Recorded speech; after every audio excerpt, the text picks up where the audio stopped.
Finally, Terra Classic LUNC after 14 months, after 14 good months, have now finally borne 1% of its supply.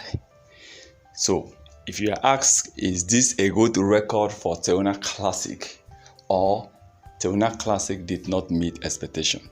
If you ask me, they did not, because imagine we have 100% and we are just burning 1% in 14 months. 1% in 14 months. It means they didn't do well. Things didn't work out the way they want.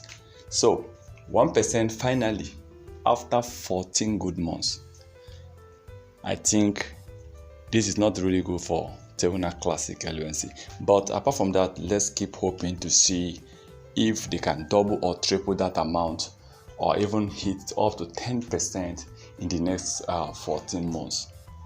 So I believe that Terra Classic, in the long run, we might be seeing this coin burning more. But 1% in 14 months is not advisable, is not good. That is why Luna have really dropped from the ranking top crypto coins with the highest market cap, from the price, from the market cap, from the trading volume, in almost everything.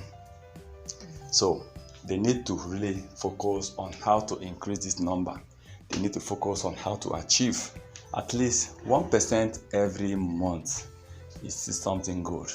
Imagine they burn 10% and the next 3 years, 4 years, we are hitting almost 40%. It's something good. At least people will be making money with Terra Classic every year. But let's keep on supporting, and let's hope that it will finally one day hit 50%, half of Terra Classic supply.